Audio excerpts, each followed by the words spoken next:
Welcome, everybody, to another episode of Talk Bridal to Me. I am so excited about today. It's going to be a little bit of a different episode.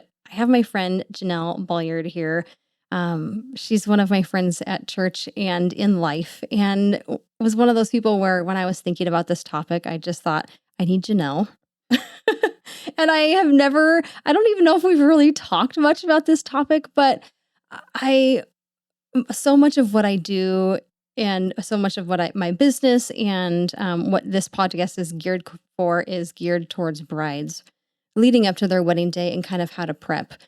Granted, that's the specialty I work within my field, but we are also people that have been married a long time. And I feel like, why have a bridal podcast without an episode about marriage? Because ultimately that's the goal. So I just wanted to have you on today to be able to just kind of like discuss these topics. So welcome, Jenelle. Thank you. Yes. Happy to be here. You're welcome. Before we get started, I would love for you to introduce your family. Tell us how long you've been married, how many kids you'll have, and just a little bit about that story. Okay.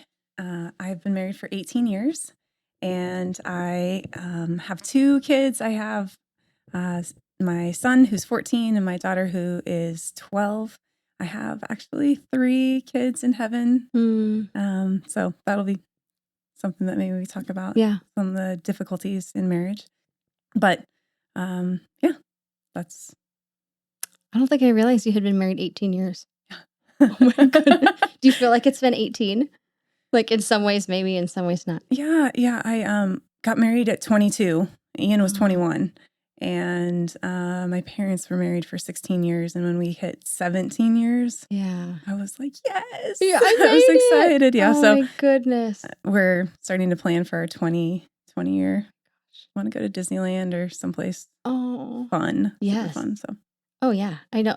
Neither have my husband and I been to Disneyland ever. And so we're like, one of these days we're going to go. And it's going to be fun. It is really fun as an adult. Oh, more than going as a kid, I think. Yeah. So this is the perfect time to do it. Yes. I love that. Yes. Yay. How did you meet Ian? Oh. This is a really cool story. And could have only been orchestrated by God. So Ian and I met through a prank text message. Seriously? Yes. Oh it was when texting cost you to send it a few cents and a few cents to receive it. So way back. Way back. So anybody that's a bride now, you don't know. Right. The struggle. So I had interned with a church down in Bend. Okay. And 2 years later, this church asked me to come on a mission trip to Peru. And so I was interested in this other guy. He skied and mountain biked. He was like my type. He was short. I liked short guys. My husband's tall. Yeah, I was like, he's not short. And so I was actually calling him because we were going to go skiing at Bachelor after the mission trip. So we were kind of like setting up some details. And my husband was hanging out with him. And he had this like strong impression from God to get my number. And so he just pressed, Travis was the guy that I was talking to, and he just pressed Travis. He's like, no, dude, she lives in Spokane and we're in Bend now. And he didn't want to, give him my numbers. So anyway, he relents. Ian texts me. I'm going to keep this short. Oh, I love the long version. So you can tell the long version. Okay, so Ian texts me, and we end up texting for like a day, and then we thought it was going to be kind of like over. But I had been waiting on God to bring the right guy at the right time. I had given my heart away to 2 other men, and I was in a season where I was waiting and not compromising, not taking it into my own hands. So after kind of talking to him for a little bit, I thought, I'll call him and see what he sounds like, right? So we end up talking for a week on the phone. And by the end of the week, we both knew we were going to get married. It was... You're like, this is it. I just knew. I had spent enough time by myself just trying. I had become a Christian at 16. And so I was learning how to find my identity in Christ. Mm-hmm. And when I was 16, 17, 18, through those years, like I always had a boyfriend. And so I was learning to be content with just being single and finding my identity in Christ. And so I was willing to wait for God to bring the right guy because my heart had gotten so broken that I didn't want to mess around anymore. So one of the things that we did in that week is Ian was in a similar position. He had dated somebody else for over 2 years and was willing to wait on the Lord. And we had said to one another, hey, have you spent time with God today? And if we hadn't, we were like, oh, let's get off the phone and, let's do that. And then we're trying to make God first in our lives. So we get back on the phone. I think it was on Wednesday. I think it was Sunday or Monday when we had first initially talked. So this is Wednesday. Ian had been reading in Matthew chapter 9 of the 2 blind men that come up to Jesus and they say, will you heal us? And Jesus asks them a question. Yeah. Do you believe I'm able to do this? Yeah. And Ian said that just popped off the page to him. Like, do you believe I'm able to do something this crazy, with like this relationship? And so we get back on the phone after we'd spent time. Yeah. And Ian says that. And then it just falls out of my mouth. I'm like, we're going to get married, huh? And he says, yeah. And it was peace. It wasn't like this, we're going to get married. Yeah, it was Twitter just like, this is it. Yeah. Yeah. And I would have never said that because I had made this oath. I'm going to know the guy for a long time. We're going to be friends for a long time. I'm not going to rush it like I did before. And so when I said that, I was like, whoa. But it was that peace that I had been experiencing with just spending time with Jesus. And so I knew, and Ian knew, and we were like, I remember saying, whoa, this is a God thing. Yeah. Totally. And we still haven't seen each other at this point. Oh my We goodness. still don't know what we look like. So, okay, that interaction happened, I think a week or 2 weeks before I went to Peru. Okay. So we decided at the end of that week, why don't we pray about this while I'm in Peru? Because he wasn't going on that trip. Sure. But although he was with that church down in Bend, even though I was up here. So he wasn't going on that trip, but I was. So we decided to pray about it for 2 weeks. And we also had decided that we would meet at the Portland airport if we were going to meet each other after the trip. So something that was really amazing about going to Peru is that I went with a whole bunch of people that knew Ian. And they didn't really know what was going on with us, but I was able to ask a lot of questions about his character, like what he was like, and everything came back positive. Yeah. So I thought, okay, that's another green check mark. Yeah, check mark. Okay. And I had told the youth pastor, he knew both of us because I'd been down there 2 years before, and he thought it was kind of crazy. And then he challenged me. He's like, okay, if you think you're going to marry Ian, how about at the last dinner? Because we went out to a fancy dinner on the last night that we were there. Why don't you tell everybody? And I was like, okay. And there was like probably 25 of us. Gosh. So I stand up. I think I would have barfed dinner, but I had so much conviction. Like I knew Jesus's voice and I knew his peace. So I stood up and I told everybody, and the room exploded. What? And you've never seen each other? And I'm like, it just is what it is. Yeah. And I said, and tomorrow I'm going to meet him at the airport. And they all exploded again. So then I kind of got razzed on the way home. They were like, what if he's ugly? What if this? What if that? Right. And I was just like, oh, okay, well maybe. So we meet at the Portland airport. I was going to fly home. I was the only one from Spokane. I was going to fly from Portland back to Spokane and changed my plane ticket. And this is so cool. God set this up. There was this couple that I went to church with here in Spokane. They were just a little bit older than me, and they were married. And they happened to go to the same church that Ian went to. They had kind of gotten a wind of what was going on, and they had offered to me that if I moved down, they had just bought a house, so I could rent a room from them. Whoa! So God had opened up a place for me to stay if I was really going to like pursue, or go through with it, so to speak. Yeah. And I had said that I wasn't going to move for a guy.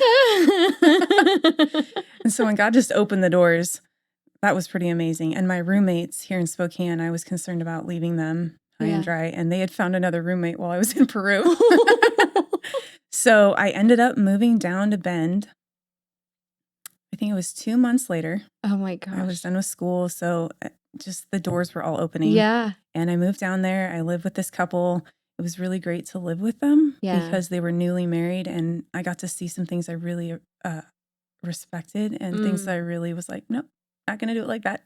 Yeah. So I was thankful for that experience. So Ian ended up proposing the next month. So we've known each other for about 3 months now. And then we were engaged for 7 months, which felt like forever. And we got married here in Spokane.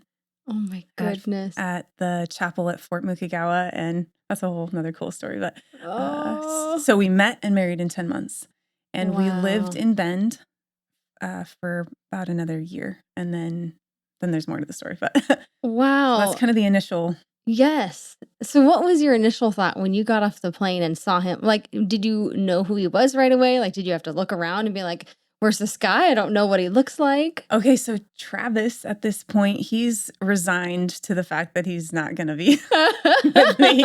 And he was friends with Ian, so he helped us coordinate how to meet Ian. He was texting Ian and said, I'll bring her over to the Alaska desk because that's where I needed to change my plane ticket.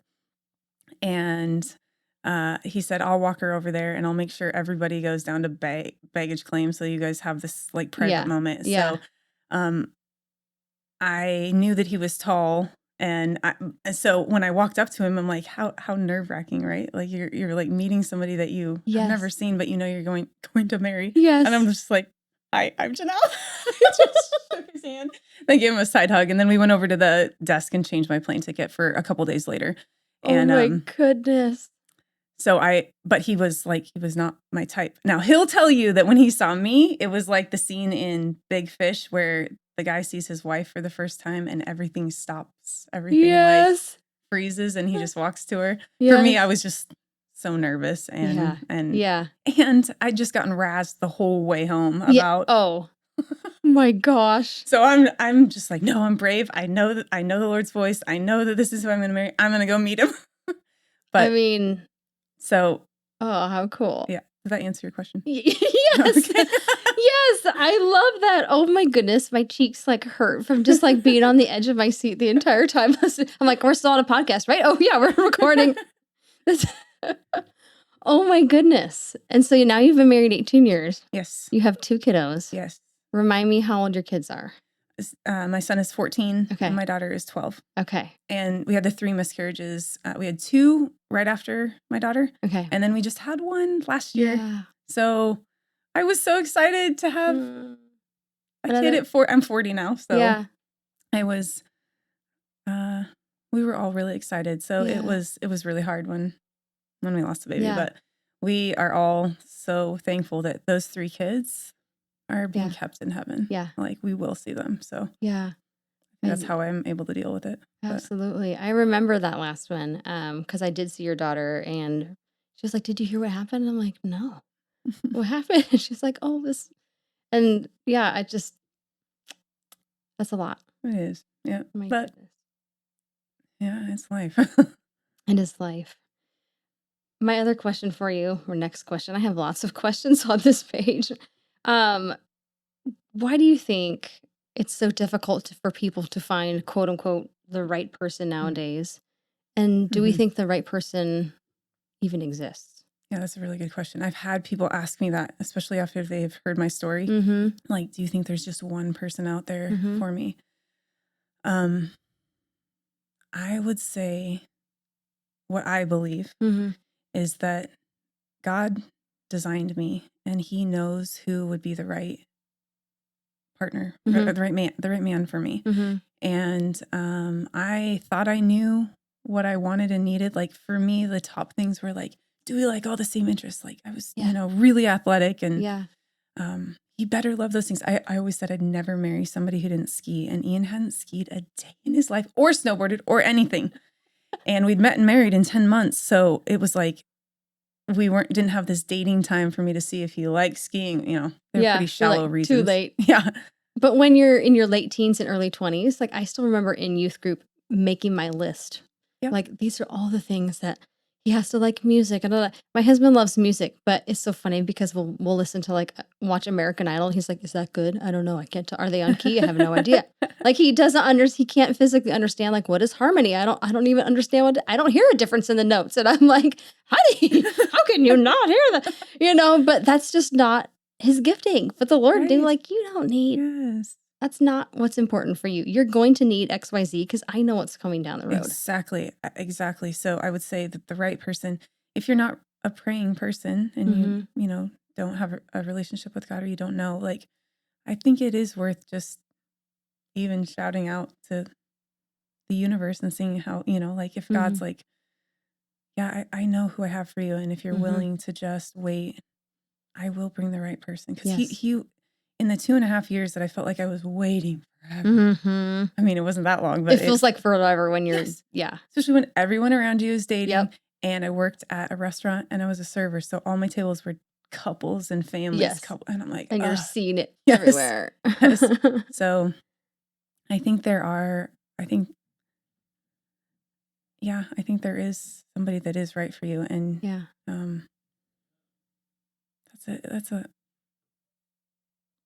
it's something that you have to navigate through a couple different questions that you're going to ask yourself before you decide to commit to somebody. So, yeah. I know. And I, before I had met, well, my husband, Cody, and we met in high school. Like, and I don't even know if I've told you this story. So we knew who each other was. I'm not sure what the correct grammar is there. We knew of each other. Because his sister and I had graduated the same class and he was the year before me.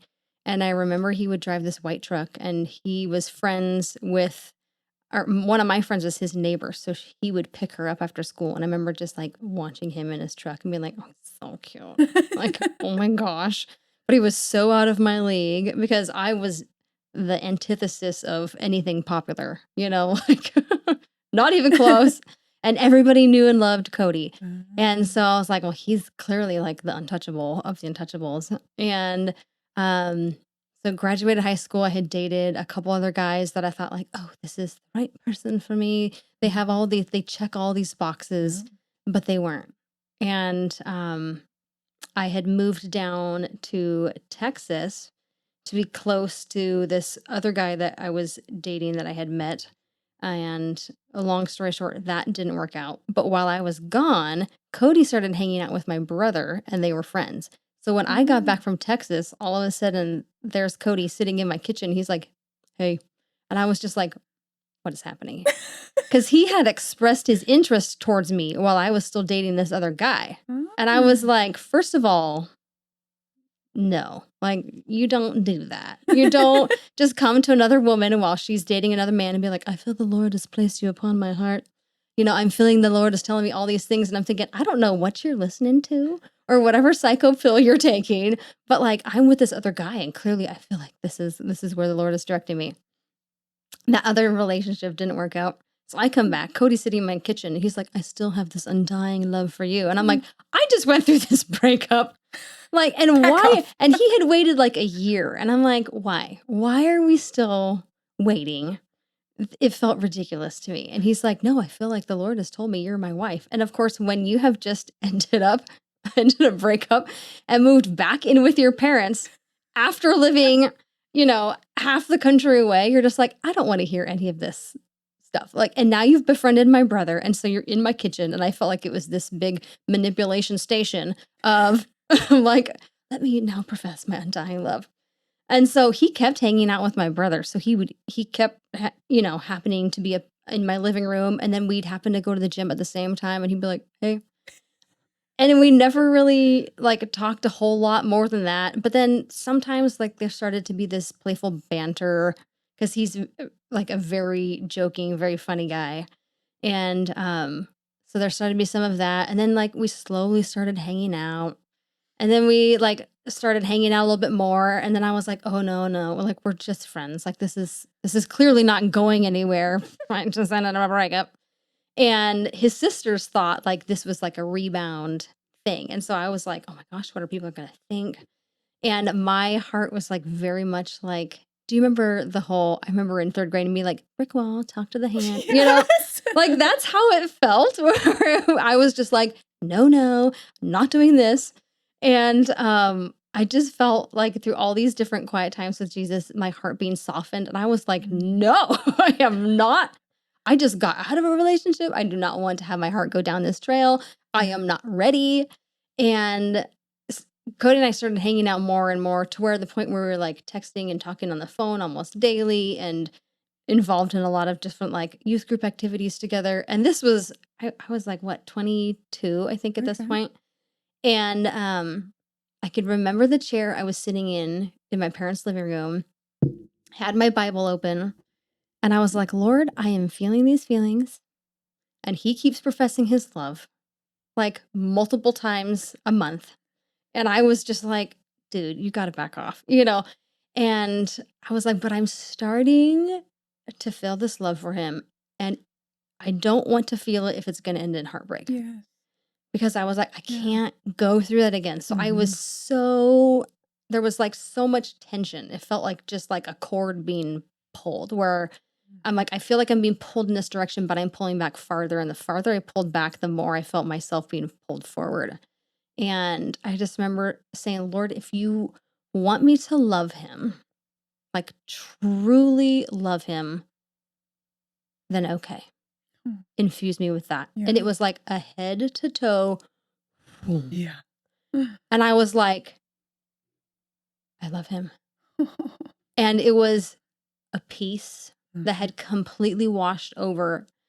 And I remember sitting on my parents' velour gold couch with my husband, not my husband, and saying, I feel like the Lord has changed my heart.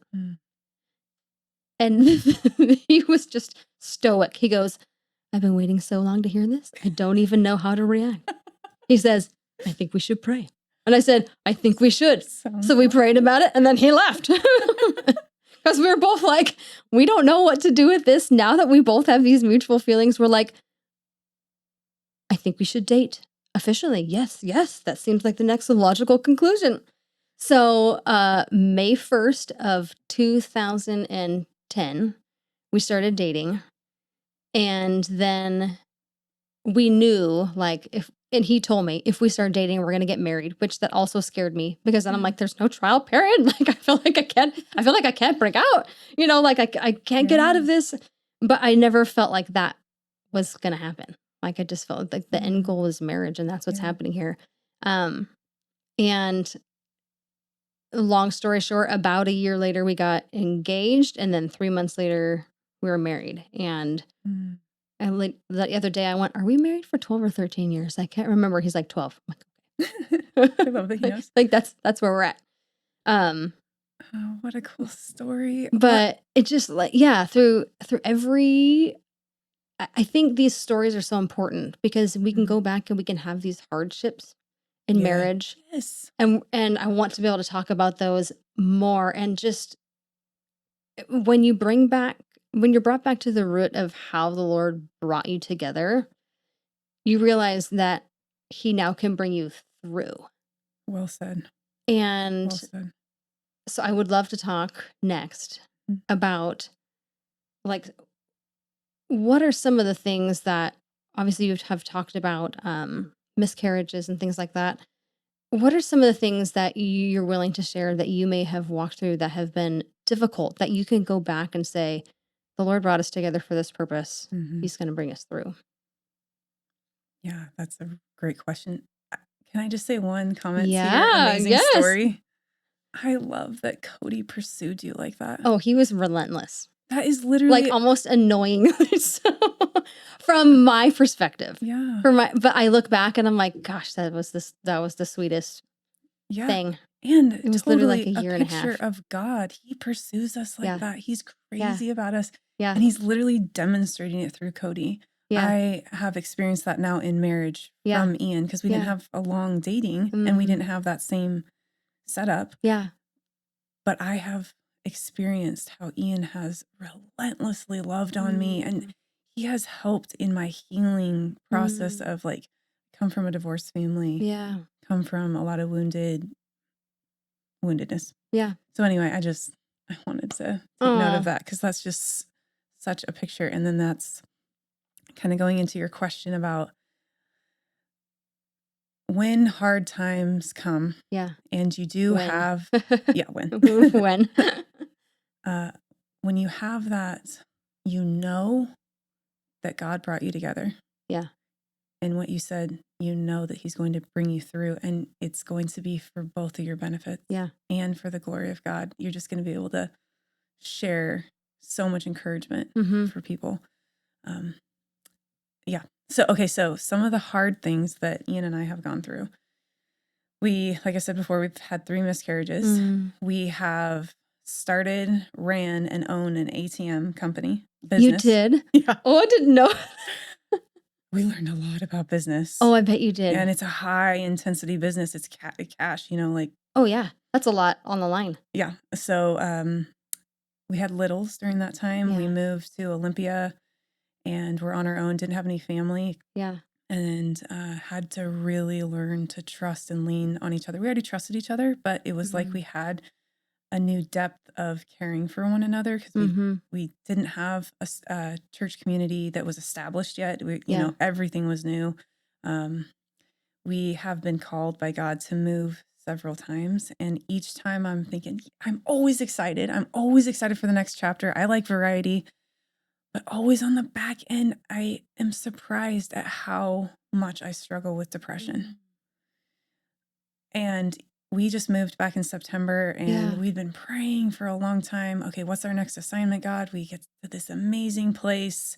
It's wonderful, right? But I'm like, how am I struggling with depression and anxiety again? Like, I thought I prepped my heart. I thought I went through all this healing, and I'm like, I'm okay. But the physical body, the emotional things that you go through about uprooting and getting reestablished. Is hard on your body and mind. Yes. It's hard on your emotions. It's hard on the mom who is trying to keep everything going. Yeah.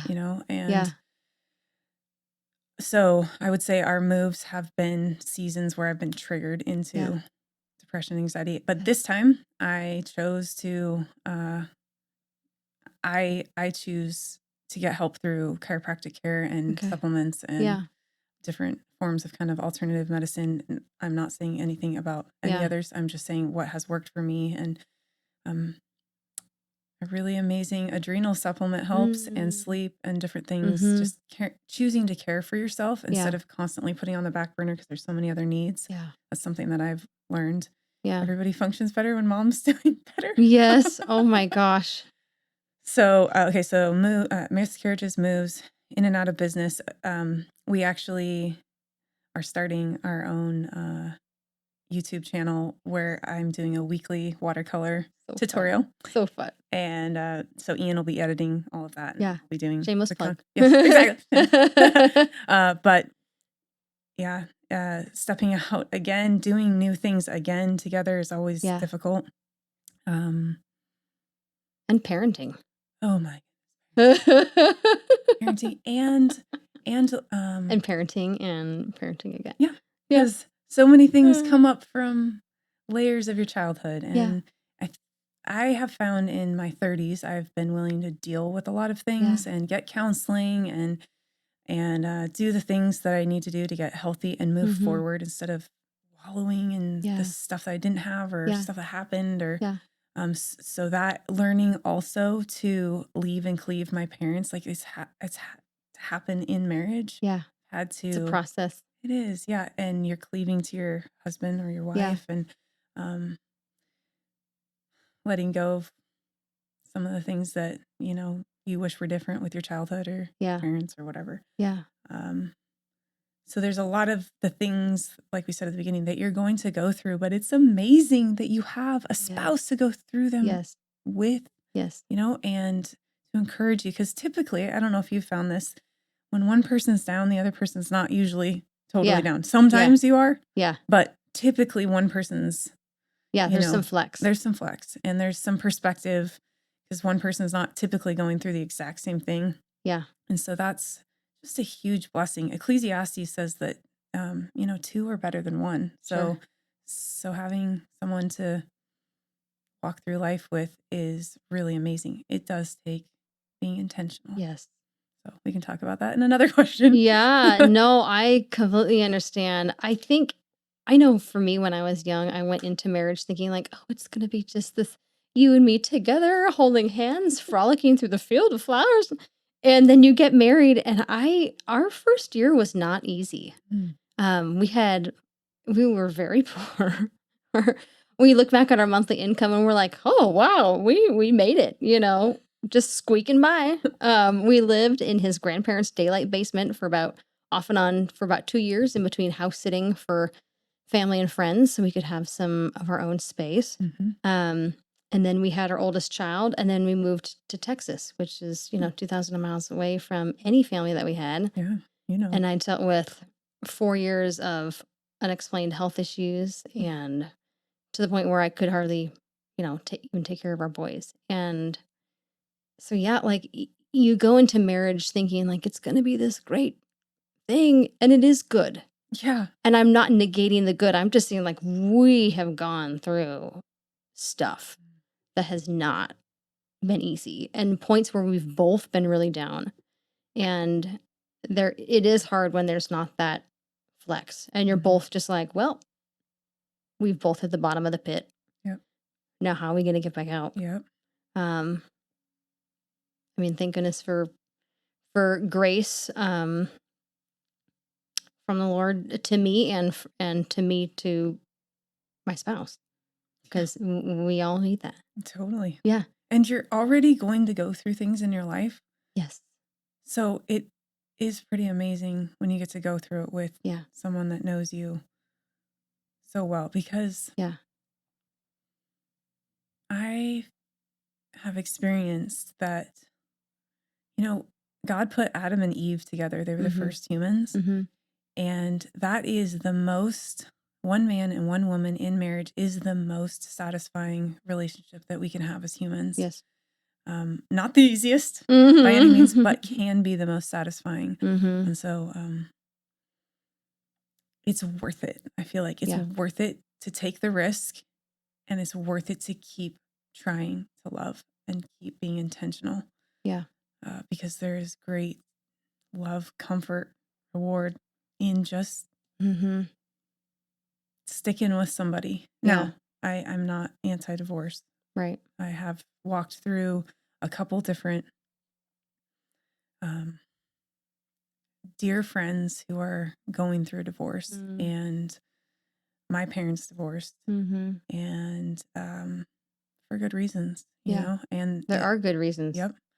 And even though the Bible does say God hates divorce because of the ramifications of it, the hearts, there are times when one person refuses to change, and they're so self-absorbed and self-ambitious that it does more damage than good. And so anyway, that's kind of a side note. No, and I agree. We've had dear friends and family members walk through that where it's not a safe environment anymore, and it's not healthy for that person, and that that's necessary. So yeah, I have seen quite a few instances where I'm like, that was definitely needed. Yes.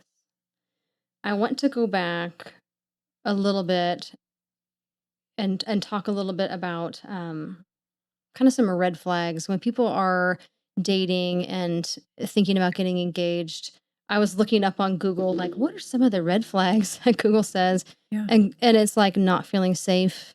If a person has dysregulated emotions, like if they're screaming, if they're abusive, deflecting responsibility, narcissism, stuff like that.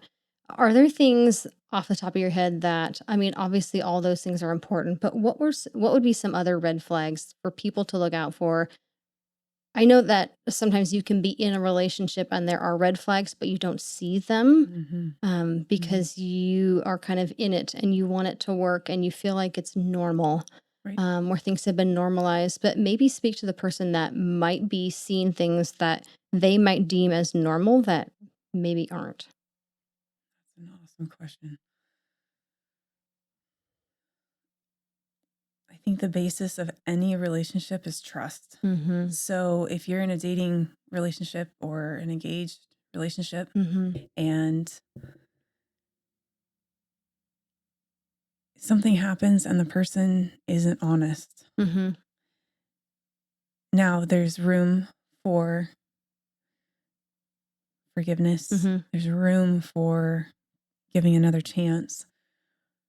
But when there's repeated behaviors where there's hiding, and you aren't confessing fully, you need to take note of those. When your potential spouse is spending a lot of time with the opposite sex, and your heart gets pricked, don't ignore that. And then another red flag that just needs to be considered. It may not be, a breaking point, but if you know that your potential spouse is struggling with an addiction, whether it's porn or food or impulse spending or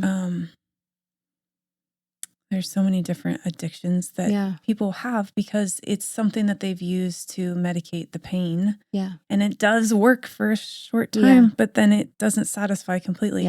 If you know that they are struggling with that, you have to decide if you're willing to step in and fully commit, because they could definitely change. They definitely could get over an addiction, but you have to understand that it's their choice.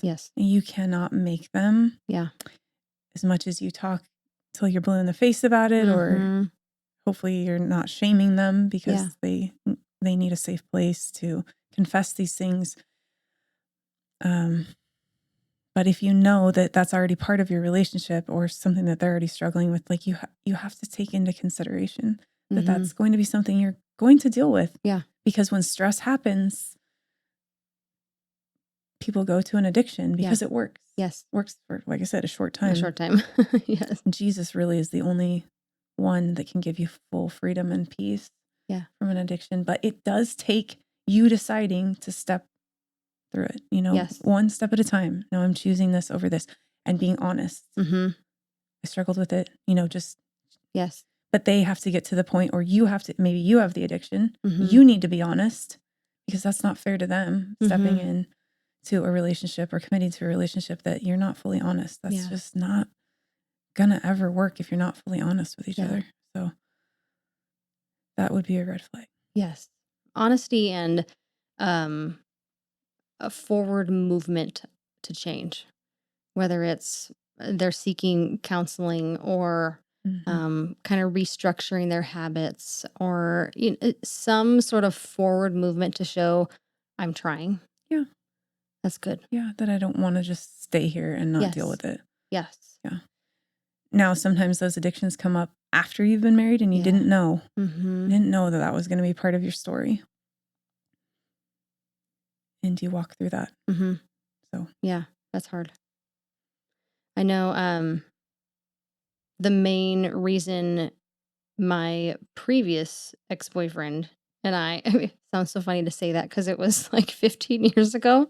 But the one I had moved to Texas for, ultimately God worked it out to where, I had gone down there and I was like, well, I can finish my 4-year degree. I can go to college, but my credits didn't end up transferring. And I was so upset.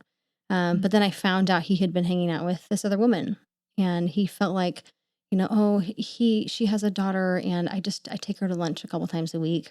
And I just feel like she needs me in her life. I feel like it's my responsibility to take care of her. And we had many conversations about like why that was not healthy. And just through quite a few series of just like the Lord taking the blinders off, it was like, this is not, you're going to be fighting for him forever. And there was no pursuit. And so Cody. Yes. So when I had come back home and he was pursuing me so heavily, that's why it was almost like, back off, man. Like, this is weird. This is weird. But my husband still pursues me. Earlier, he was like, I was like, take your hands off my butt.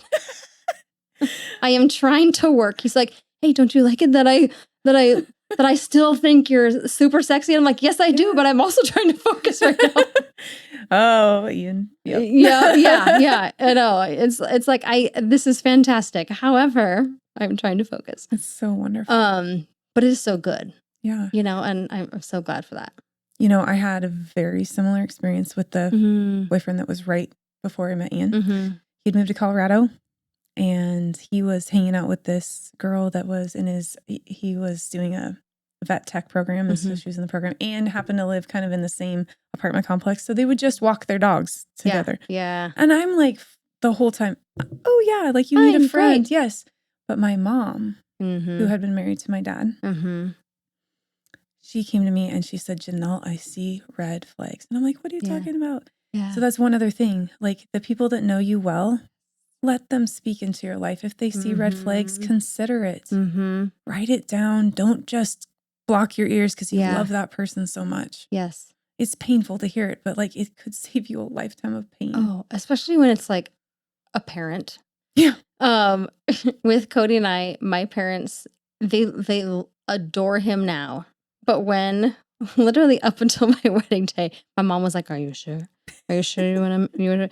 But he's in law enforcement. But before he had got that job, he was a school bus driver. But he was waiting to get into the law enforcement academy. And it was just like, it was one of those things where it was like, we could call you tomorrow, or it could be in 3 years. Yeah. And so, they'll hurry up and wait. And so we were just waiting. And he's like, I am going to have this great career someday. But my dad was like, are you going to be able to take care of my daughter? And I was the waitress. And we're like, we're just going to live with his grandparents in his daylight basement. It's going to be great. And my parents were like, I don't think so. So I sometimes, like, I look back, and now that I'm a parent, I'm just like, I can absolutely see where they're coming from. Yeah. If it was my daughter, I would likely feel the exact same way. Yeah. But we also knew. Yep. We also knew, like, the Lord has put his finger on this pulse of a relationship, and it was meant to be. And I know that some people I've talked to that, have never really been in that type of relationship. They're like, well, how do you know? And I'm like, you know. It's and peace. Everybody that knows. No. Yep. But when you don't know until you know. And it's well said. Well, can you describe the feeling? I can't. You just know. And and if you love Jesus, like, you know that he downloads that into you. Indeed. And so we knew, like, this is the person for me, and we're going to get married, because why not? I don't want to wait, 3 years until he has this other job. And let's just do it. Because when you know, and you do take in the wisdom of others, but when you have to make your own decision. Like, I was like, I'm through this. I'm anyway. 23. It's not like I've never had a relationship before. Yeah, exactly. You knew.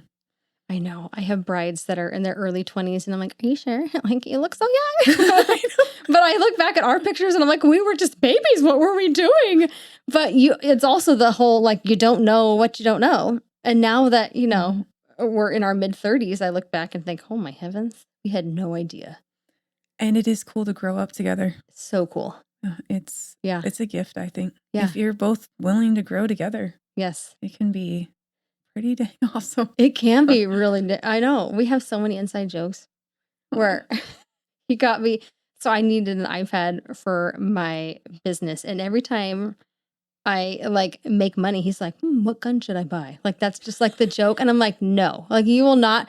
So on the back of my iPad, he was like, it was free engraving. It said, make more money so I can buy more guns. And I'm like, I'm putting a case on that. And he's like, yeah, I know. I just figured. I love that he did that. And then his other friend was here yesterday when it arrived. So he's like, oh yeah, open it in front of him, because he also loves guns. And he's like, no way, you did not put that on there. So now I'm like, okay, nice. Good one, honey. But it's like a cool thing that you guys have that, and that that you're encouraging each other toward what both of you know God's asking you to do in your own roles. Yeah. You know, so yes. that's cool. I know. I tell people we're in very different avenues of business. Yeah. He's the hands on the ground, and I'm like, how would you like your face to look today?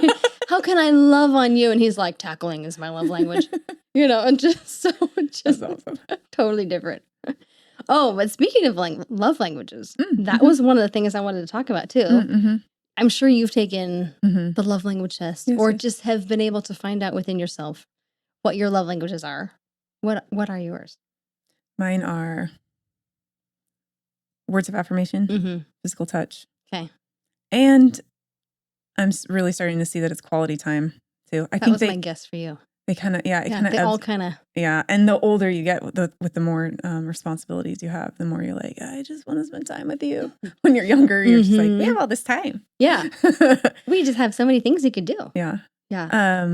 So the 5 are, you want to say what the 5 are? So sure. Let's see if I can remember: a physical touch, quality time, gifts, words of affirmation, acts of service. Yep. Mm-hmm. Yes.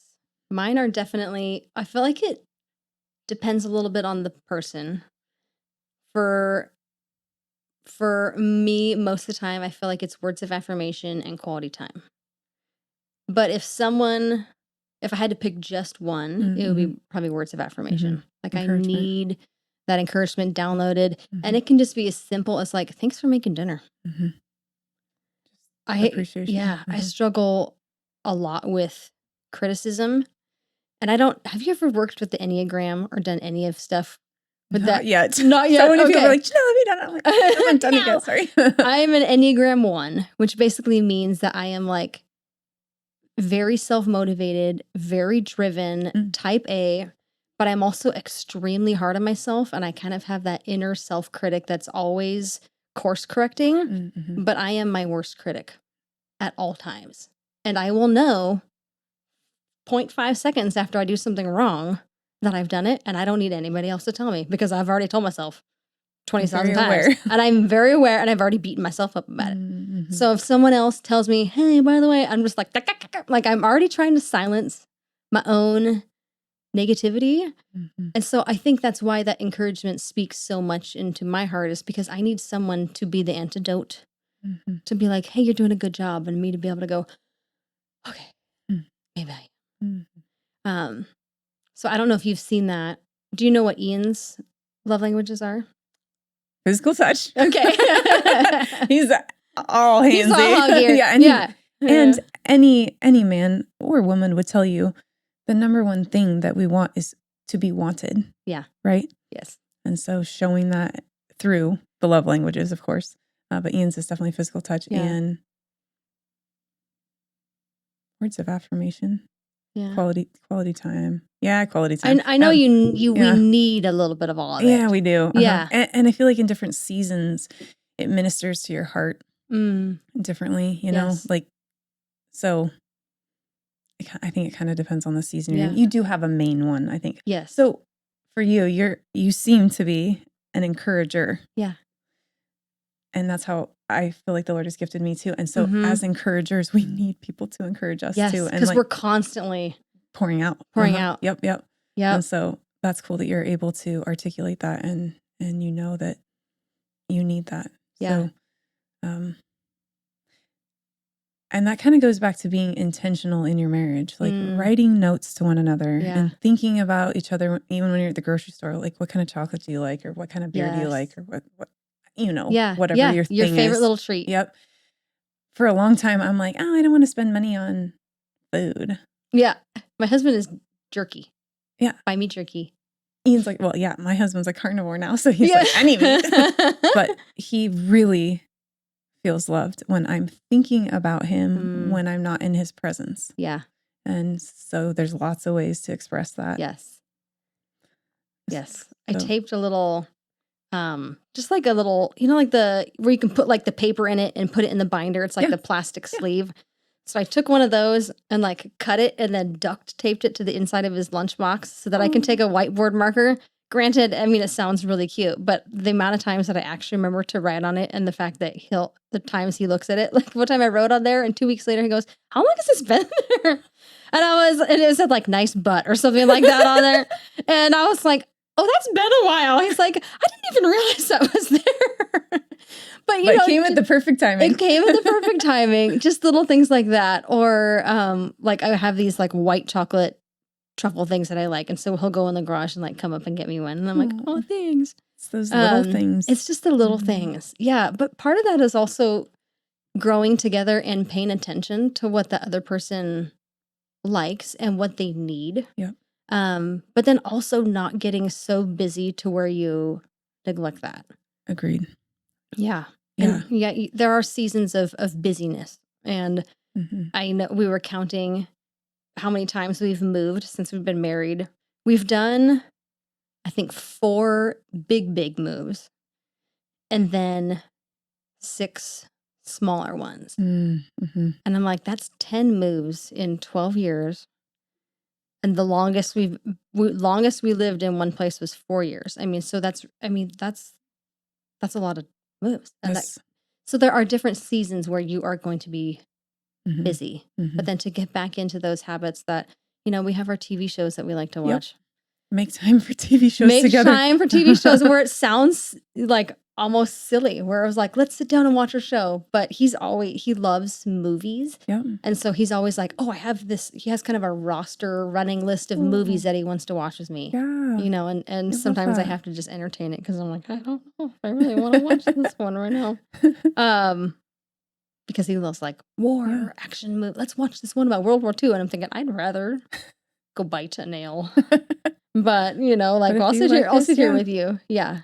Yeah. I, earlier in our marriage, Ian, he's still really into MMA. Yes. And I'm like, but I chose to get into it with him. Yeah. To be his companion. Yeah. And that's what they want. Yeah. That's why you get married. Yeah. To have a companion. That is one thing that I wanted to mention when I was looking over these questions. If you're engaged and you're going to get married. Yep. Know that you are joining your life with another person. So you need to adjust your life to be with the person. If you want to have your own career and your own thing, you can still have a career. I'm not against any of that. But like, if it's so much of your focus for your identity and proving your worth and proving who you are and trying to make a name in the world for yourself, like your marriage could be neglected. Yeah. Maybe not. Yeah. Maybe you're super intentional and you're constantly pouring into the marriage. But if you're going to get married, you're coming together to be unified. So try and do things together. Try and do, if it won't be everything that you do together, because Cody's not doing makeup with you. No. Right? And I'm not doing guns, right? All the stuff, but I'll sit there and listen. Yeah. Exactly. Well, he's talking about it and I pretend I know exactly what he's talking. So I'm like, I got the sweet part. Does it look great? And I'm like, it doesn't look any different than it did before you put it on, because I don't know what it is that you put on there, but go you. And you're showing interest. Looks great. Yeah. Yes. And you're like caring about what he cares about. And it's like, don't get married thinking that they're just going to fulfill all your heart's desires. They are going to fill things. But it's not going to bloom unless you plant seeds and you water. Yeah. And you are intentional with, like, Ian will send me, I'm not on Instagram very often, but he'll send me in my DMs tons and tons of hilarious things on Instagram. And I don't watch them until I'm like, hey, it's been like 3 weeks and you've sent me 50. I know. We sit in bed and we watch them and laugh all like together. Because I'm like, I want to watch these with you instead of just laughing without you. Yes. And so but we've watched Parks and Rec. Yes. In a different season of our life, we watched Parks and Rec. So good. The whole series 3 times. Really? And The Office once. And but so if anybody has any good new ones, yeah. We have been listening to like an audiobook series. We listen to it separate, but then we'll like come back and talk about it. Yeah. And a new one comes out this spring. And so we're like, a new one is going to come out so that we can listen to it and then come back and talk about it together. It is, oh my gosh, it's by Jack Carr. He was a Navy SEAL. And so he talks about, he tells this story. It's not real, but it's based on his experience in the SEALs, and it's based off of a character that he created that his wife and daughter terribly get assassinated, but then he goes on this huge quest to for revenge, and it gets into all these different things. But it's very, and you guys both enjoy it. Cool. Yeah, we both really enjoy it. But we also like those kinds of TV shows and things like that. So when this guy came out with the books, we're like, well, let's try it. And then he was like, oh, this is so good. And so now he's coming out with, I think it's either the 4th or 5th book in the series, and it's great. But just little things like that. I remember somebody saying, I've heard it so many times where it's like marriage is 50-50, but then I also hear it's not. It's 100-100. And I think you would agree. Yeah. Yeah. Yeah.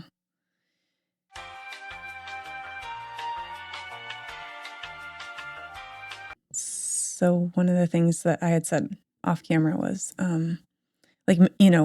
making time for one another, and particularly making time for sex and thinking about sex. Yes. Because if you don't, you don't. Yeah. And it affects the relationship, because it's the only place that is the most healthy to get it. Yes. And so it has to be prioritized. And when there's seasons where you've had kids or you've moved or health issues or the different things, how do you still make sexual advances toward your spouse? Yeah. Knowing that everybody in marriage, between one man and one woman, they need sexual contact. Yeah. Because it's getting it somewhere else is only going to bring shame. Right. And so you've chosen to give yourself to one another. And that means your whole heart, your whole body, your life. It's a huge risk. It's a huge risk. Yeah. Very vulnerable. And I think sometimes people jump into it. There are so many different ways where sex can be unhealthy. And we've seen it everywhere, where it's, this is a one night stand. This is this XYZ. And I think some people use it almost as a coping mechanism, but then they get into a healthy relationship and in a marriage, and then they realize now this is different than what it used to be. And I know, even just prepping for this podcast, looking at the average length of marriages, and it says that, just looking at my notes here, it says statistics show the average length of first marriages when couples divorce is 8 years. The underlying dynamic is that our needs have changed, and the structure we've built no longer fits us. People get restless. What can we do to shake things up and not slide into monotony? And that can also be with sex too. And I think it's not often talked about, especially in church. Not enough at all. No. And even in the way that I grew up, I remember my mom introducing me to even the fact that girls have periods. We went away on a little trip. She had me put on headphones that connected to a tape deck that listened to a Focus on the Family thing about staying pure. And I got to our destination going, pure from what? Because I was never taught what sex was or intimacy. Periods were a thing where it was we don't talk about that. And so I got married. So my husband and I, we were 23 when I got married. He informed me about, when we were engaged, that for a man to actually come, he has to go in and out. I was a virgin when we got married. I just thought he put it in there and it stays there.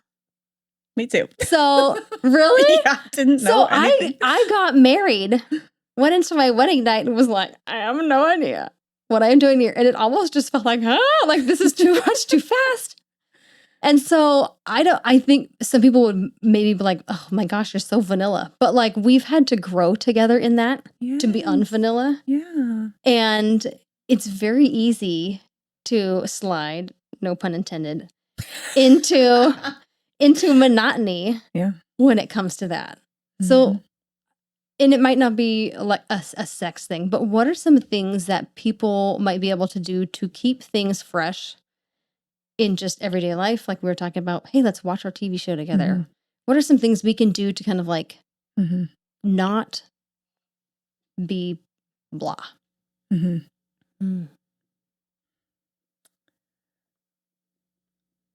You know, I had mentioned it earlier about being intentional.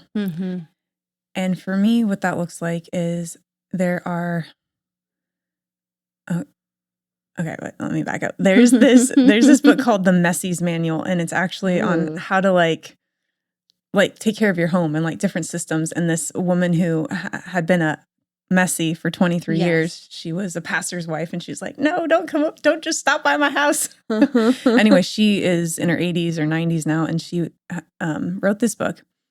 And one of the things that she said about maintaining your home is she would call them, she's like, use your little minutes wisely, which means, let's say you're going to the bathroom and you have like just a couple minutes before you have to go out and make lunch for your kids. Totally. And you notice that the sink is disgusting, right? From toothpaste and all the things. You have maybe 2 minutes to wipe it down. And you just notice that, and you just do that one little thing for little minutes, right? Or you're walking down the hallway and you see some garbage on the floor. Well, it's really easy to be like, I need to clean the floors. I'll get to that when I do the floors. Instead of just bending down and picking up that crap that's on the floor, right? And you just using little minutes, and then little minutes all add up. Okay, so I love that. Same thing with sex and marriage. Like for us, oftentimes we'll have sex in the morning. Like, oh, there you go. Like, it's not super long. It's not gourmet sex. It's just, kind of quick sex, but we're connecting. It's like, an hors d'oeuvre, appetizer. Exactly. So it's like, I'm but like, it's intentional. It's intentional. I like wake him up to like have sex with him. I'm like, you're like, there you go. And and what's better for a guy? Yeah. Because be like, wake up. I want your body. Yeah. And that's what he tells. That's great. At first I was kind of like, do you want to have sex? He's like, I want you to know that I want to have sex all the time. So anytime you want to do it. When do I not? Yeah. So like, just be confident and just go for it, because I'm going to want it. Initiating for me is like, get like hives.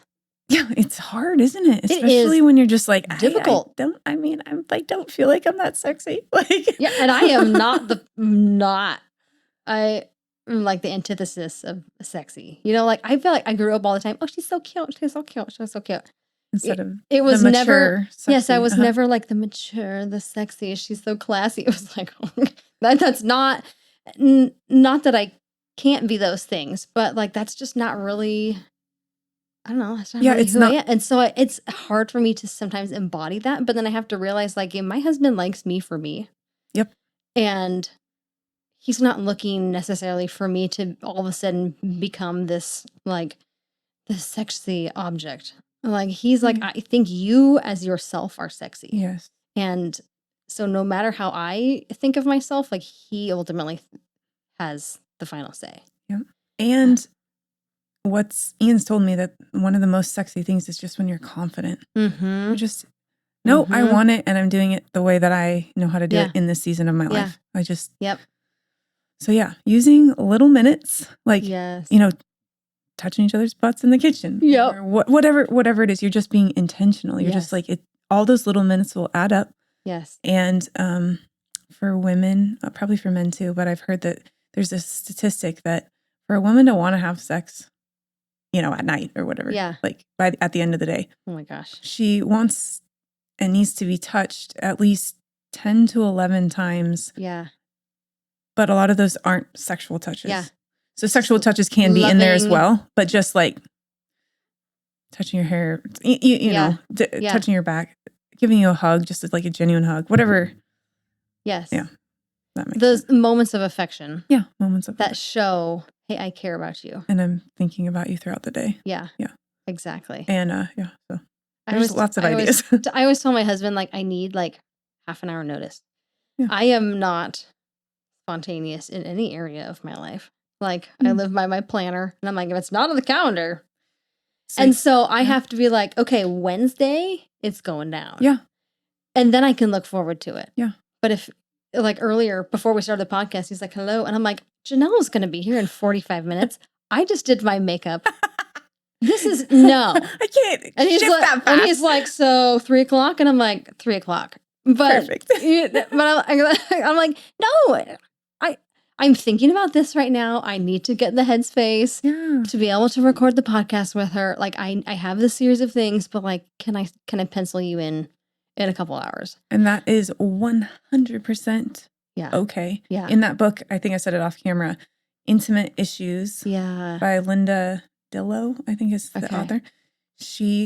I had mentioned to you that she writes on her calendar, TS. And her husband noticed one time, you're spending a lot of time with TS. Who's TS? And she goes, no, that means think sex. So I'm like intentionally thinking about having sex with you. And so that I'm ready by the end of the day. More things. So the fact that you're like, I live by a planner.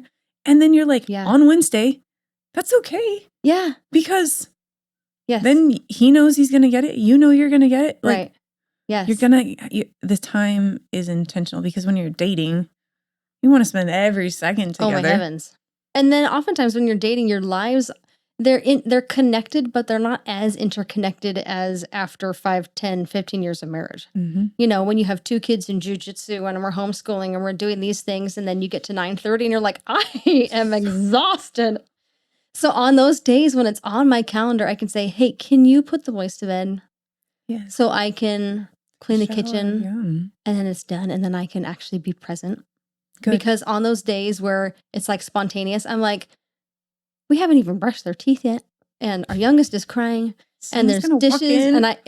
And like, I still need to make school lunches. And my brain has 90 things on my brain. So I've told him, like, I just need like a little bit of notice so I can be intentional to move things around so we can make this time together. Because I want it to be a priority. Mm-hmm. But when you spring it on me and I have 10 irons in the fire and my brain has 27 tabs open, it's not going to work out so well. So that's really good. You're able to communicate that with him. Yeah. And then maybe you could also plan when you're going to be spontaneous. For his sake, when he doesn't even know what's going to happen. You're like, you know what? I'm going to be, because I know the kids are, and it's just going to be a surprise for him. Sometimes I'll text him when he's at work. And I'll be like, that way he has an idea. And then he can move that, because sometimes he'll come home from work and he's like, after the boys go to bed, I'm going to work out. And I'm like, no, you're not. Yeah. You better get that in earlier. Yep. So we both kind of need that advance notice. But yeah, when we were first married, it was like, we can be spontaneous. Right. We have all this time. We have all this time. How many kids? We don't have any kids. Nothing else is happening today. Yeah. Totally. It's all about us. It's all about us and our little love nest. Yes. And now I'm like, we have a love home and we have a whole lot of stuff that needs to be taken care of. Yes. I know when we had taken a break, you were talking about something that you felt like you wanted to talk about. Have we covered that already, or was there? Okay. Nope, not yet. Excuse me. You're fine. So this just happened within the last year. So it was a year in August. So this is another like really cool God story. Trying to be concise here. So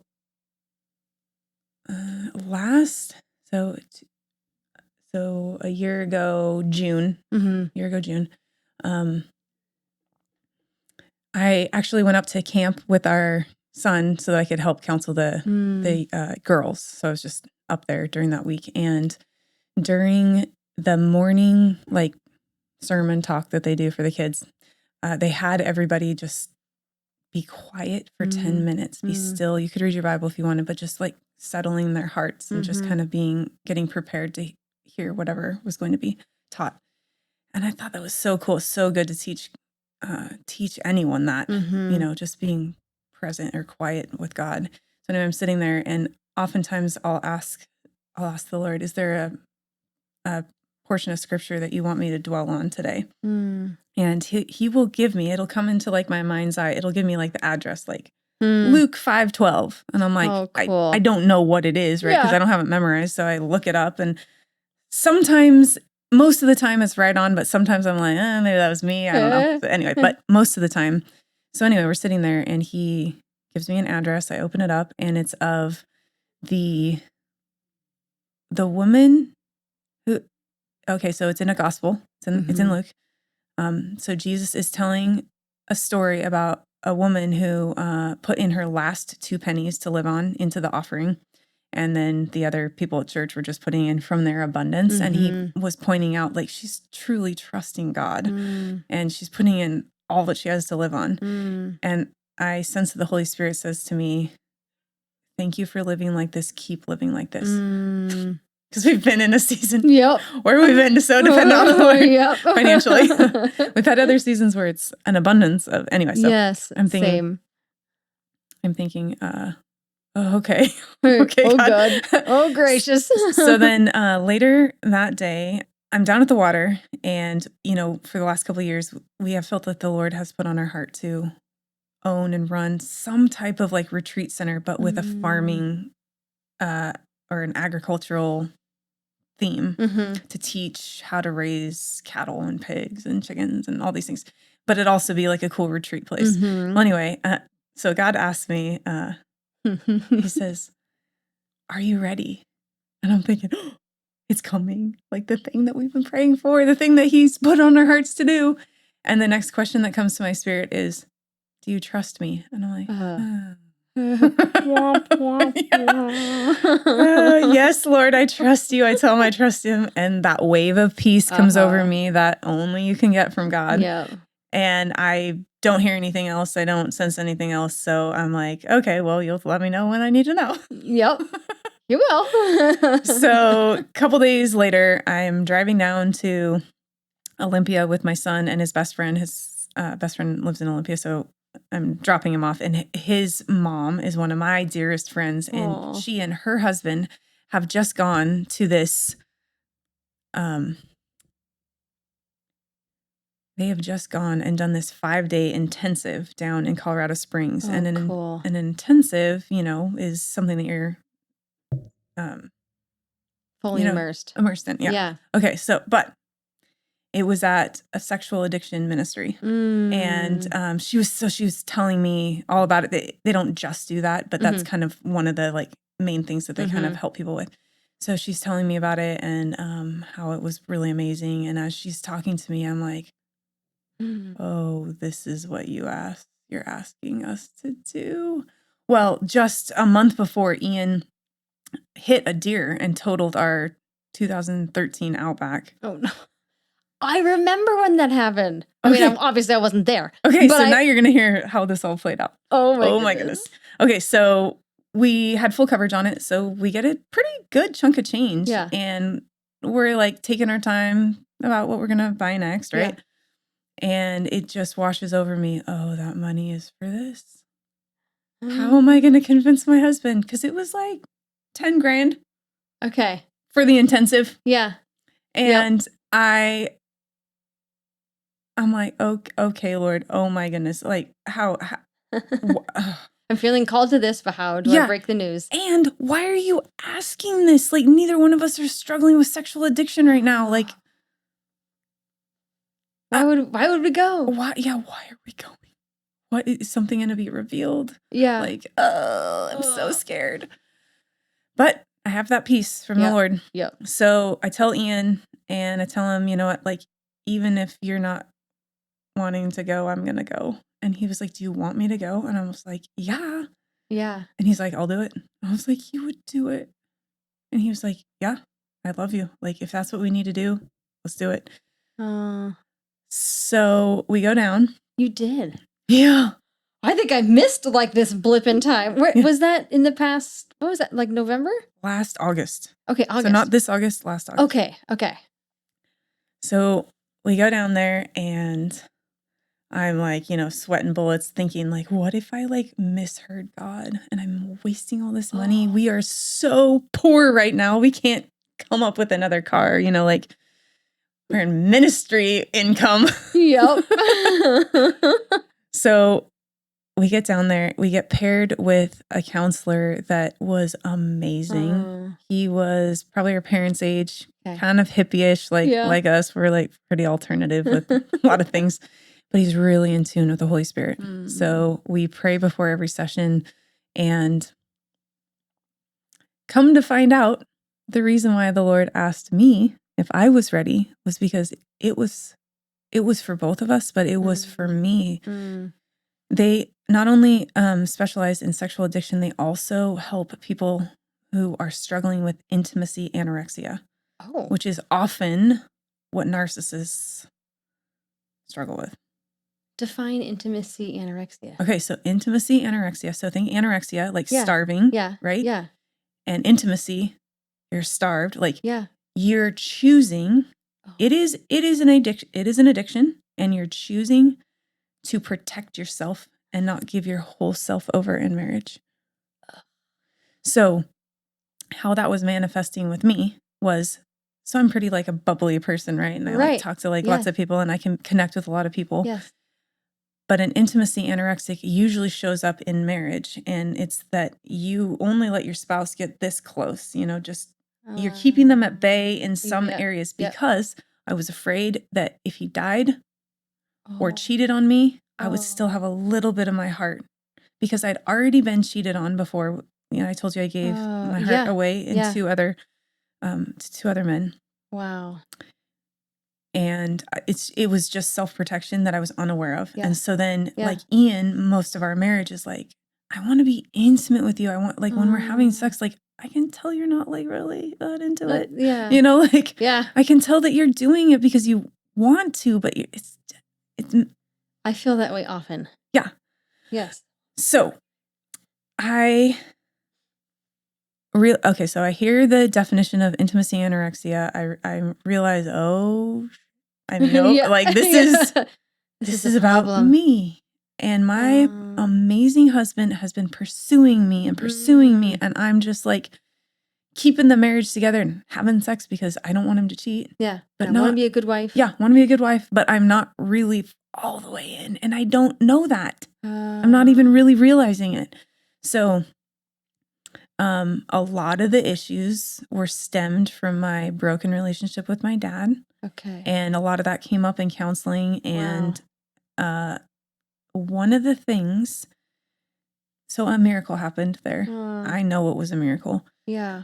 One of the sessions, the counselor was talking about how, like, when there's divorce, the adults can separate from one another, and but the kids have to keep going back and forth, and they're kind of like, it's just what it is. Mm-hmm. And they don't have the ability to really separate. Mm-hmm. So I'm like, that's like a common, right? Like, right? Uh-huh.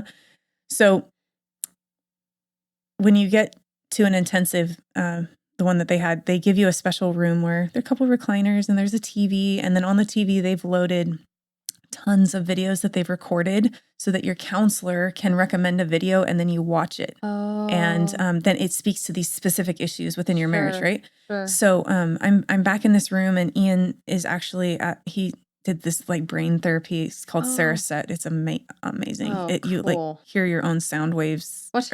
And your brain can fix it. It's like really cool. So we paid extra for that. But so he's doing his session, and I'm in this room. And the Lord asks me a question that he asked the paralytic at the pool of Bethsaida. That one. That. So this guy's been paralyzed for 38 years. Yeah. And Jesus walks up to him and he says, "Do you want to be healed?" Yeah. Because this guy's identity, his whole identity has been wrapped up in the fact that he's a paralytic. Yeah. And Jesus is asking, do you want to be healed? Do you want a new identity? Mm-hmm. So Jesus asked me the same question. He says, do you want to be healed? Mm. And he had already asked me that question a year before. Mm-hmm. And he's asking me again. And I say, yes. I think I said it like 6 or 7 times. Mm-hmm. Yes, I'm ready. I want to be healed. What do you have? What do I do? Well, some of the other women that had come to the intensive, they brought divorce papers because this was kind of like the hospital for marriages. This was like kind of the like last road. Like, if you're going to make it out of this, great. If you're making it out holding hands or not. Yeah. Yeah. Because whoever's struggling with the addiction has to decide if they want to be healed and take the steps toward it, right? Move on. So, I think some of them did get divorced, some of the ones that were in our group, but some didn't. And the Lord said, okay, you're an adult and you can divorce your dad. Because so much of my issues with my dad is I'm still like trying to like get his attention and still trying to, I'm pursuing him. And Ian's just feeling like, what about me? We've been married like 17 years. Yeah. Like, when are you going to want me more than you want your dad? And in that moment when he asked me, do you want to be healed? He said, okay, write up your divorce papers. This is going to sound funny. And he goes, not to Ian, but to my dad. Yeah. Because now I'm an adult and I can separate, right? And he says, file them in the bottom of the garbage can and it'll make it to heaven. Like, it was an act of faith, obviously, right? Yeah. Kind of like how the Israelites stacked up the rocks and whatnot. Yes. And so I did it. And I know in that moment, I was released. I was released from striving for my dad's approval, affection. There's also like this weird, like, I'd have these gross, like, thoughts about intimacy with my dad. And like, so it's like God was healing all of that. Yeah. And, so $10,000 to realize I just needed to file something in the garbage can. But Ian will tell you, I have absolutely changed and am continuing to change because I chose to say yes, that I want healing, and I have put the things into practice, like the practical steps, like how do you show your spouse now that you want them? Yeah. And I've been able to be fully engaged with Ian, and sex has been better in this year than any other year. That's awesome. And it's just beautiful. That's how it's supposed to be. Yeah. So poor Ian's been longing and waiting for so long for all of me. Yeah. Right? And have you ever read the book Redeeming Love? I've heard of it. It's good. It's a novel. Okay. By Francine Rivers. Oh, Francine Rivers. My mom is always like, Francine. If you read Redeeming Love, you might also be like, oh, Francine Rivers. But let me just tell you, during one of my counseling sessions before we went down to this intensive, the Holy Spirit put it on my heart to read that. I had read it when we had been married 2 years, and then 17 years later, I ended up reading it 3 times that year because it was so impactful.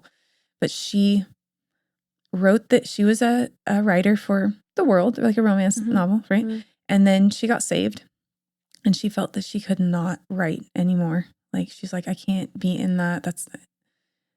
Well, after a time, the Lord gave her a story. And he gave her the story of Redeeming Love, which parallels the book of Hosea. And in the book of Hosea, you know that Hosea is called to marry a prostitute. And she's with him for a while, and then she leaves and cheats on him, and like all these different things. So this book is set in the 1850s during the like kind of gold rush time. And the main character is, this isn't going to give too much away. She was sold into, prostitution when she was 8. And so the wounds from that and the entrapment of that, and then you see how this husband, well, I don't want to give it away, but he redeemed.